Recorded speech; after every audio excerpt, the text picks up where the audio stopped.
Hey guys, Nathan here, Mom's Carol Care. Today, bringing you a domination on the map Pipeline. We'll be using the AK-47 here. And today, we're going to be doing a dual comm. Yes, this is the second dual comm I've done within the past week.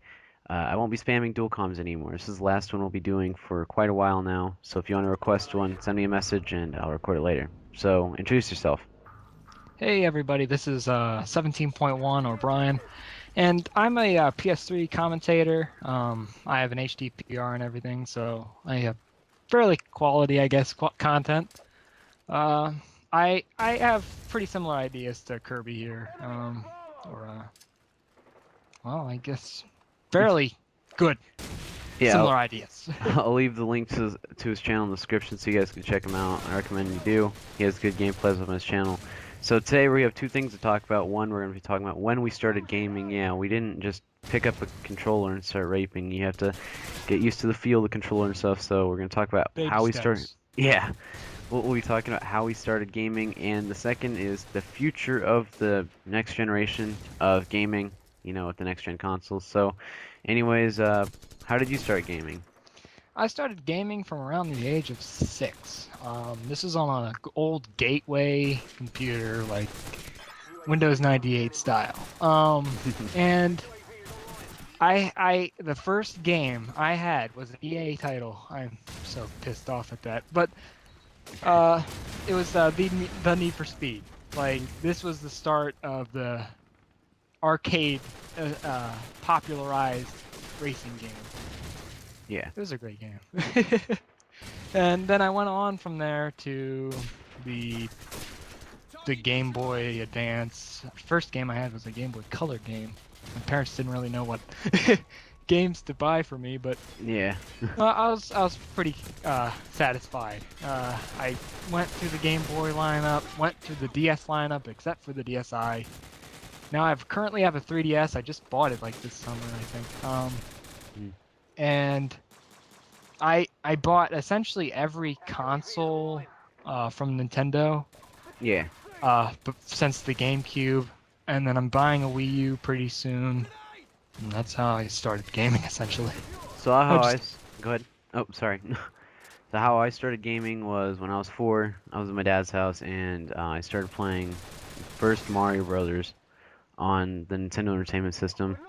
And I beat the game like 3 times in one night. I mean, it was a really easy game. For all you guys that have played the Mario Brothers franchise, which I'm sure everybody on the planet has, um, the first one had this bug in it to where you could have infinite lives by hopping on the turtle's head about a billion times, and well, I found that out on accident, so it made the game real easy to beat. And from there, after I started playing Nintendo Entertainment System, uh, I got a Game Boy Advance SP, started Pokemon. That pretty much got me into my handheld console.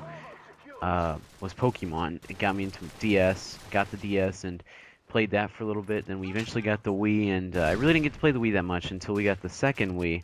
We have two Wiis in our house, one that I pretty much use, and the other one the family uses overall. Well, once we got the second Wii, I played the Wii a lot. It's how you got my COD 4 gameplays on the Wii and all sorts of stuff back when my voice was really high. And after the Wii, I got the 3DS a couple, almost 2 years from this Christmas. I got it, and I enjoy it. It's not fake, it's real 3D. And after that, I got the PS3, and that's pretty much how I started my gaming, off the Nintendo Entertainment System. yeah, pretty admirable. And it's funny. I started gaming on the PC, and I'm not a PC gamer. It's just how it rolls, I guess. Yeah, I've played a couple of PC games. I remember looking at the back. We had Windows Millennium Edition on this computer, and oh god, we were like, oh, Windows only supports Windows 98, 99, and XP. It doesn't support Millennium. So like, oh man, I mean, that's all I did. We used to play Sorry on the computer and stuff like that back in the good old days where you really didn't need a powerful thing to, run anything. Yeah, you But just needed a computer and a disk drive. yeah, and that computer, sad to say, that thing crashed about 3 years ago after being alive for about 10 years, so it's kind of reasonable. Like, Yeah. insert recovery disk. I'm like, I sure don't have that, so. Well, when I opened the computer up, I figured out it had a 2 gigahertz, yeah, 2 gigahertz wireless antenna in it. And for its Wow. time, I think that was really overclocking the computer. So, anyways, let's get to the second topic. What our opinions are, how we think the future of gaming is going to happen, particularly because the new VCR player, Xbox One's been released, or the details have been released for it. The PS4's details have been released, and also the Wii U's out already. So primarily for the next gen console, I think the next gen console thing, it's going to be the same way as it is now. You're going to have the two powerhouse consoles that rely on third-party support, the Xbox One and the PS4, and then you'll have the or the Wii U that has the casual gaming and relies on first-party support, right? Just like this generation does now. Sorry for the creaking in the back. I'm just getting back in my chair because I'm lazy. But I think it's gonna be a repeat. What about you?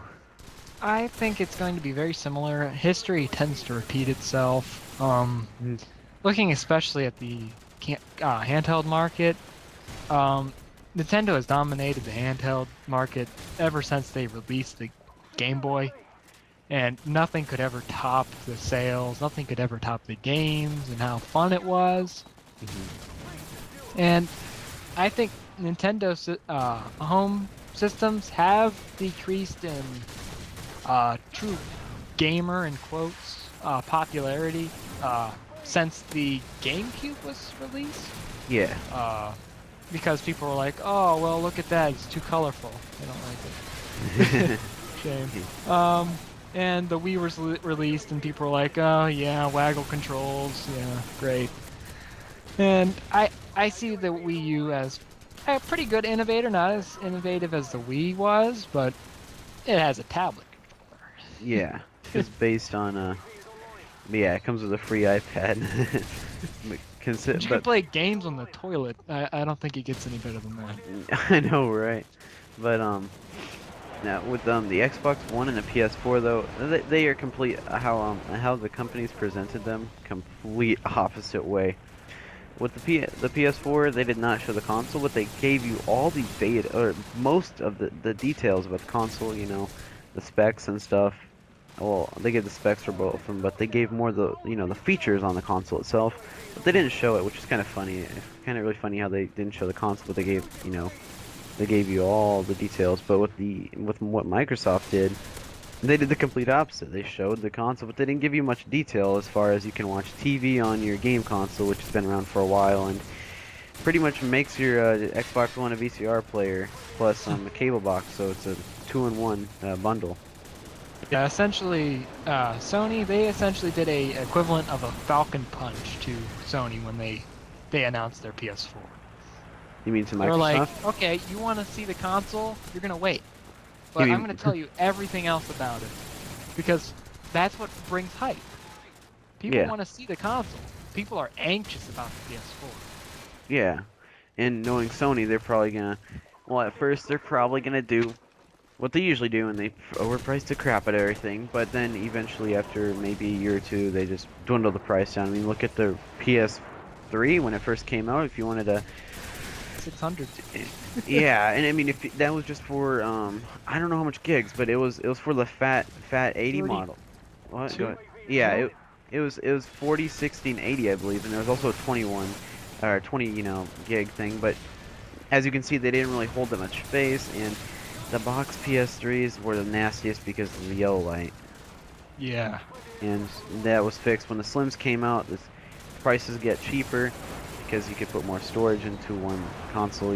Technology was revolutionary, getting bigger and I guess developing more, right? Right. After this, I think we should wrap up. The prices. What I think the predicted prices of the PS4 and the the PS4 I'm predicting from $399.99 to $49.99. I'm thinking roughly that range, and I'm thinking the Xbox One will be $399 flat. Yeah, I think the Xbox might be cheaper because of the fact that you have to pay for online, which I really don't like. really don't think you should have to repay for internet just to play on a service that should be free. I don't Yeah. think it's happened, right? And apparently, because the Microsoft Xbox One uses Blu-ray, Hmm. Sony owns the Blu-ray format. Yeah. So Microsoft will essentially have to pay per console that they sell. Yeah, so That's kind of a bad decision. which makes them want to price everything higher, which is completely normal. I mean, it's nothing to bag on. I mean, it's true. If a company has to put more money into developing a game or developing a console, it's going to be more expensive. But yeah, so to sum it up, it's pretty much just going to be a repeat. I mean, Sony's gonna have expensive console, cheap accessories. Xbox is gonna have cheap console, expensive accessories. I just completely mixed that up. But anyways, yeah, guys, that's pretty much it. So, see you guys later. See. Yeah.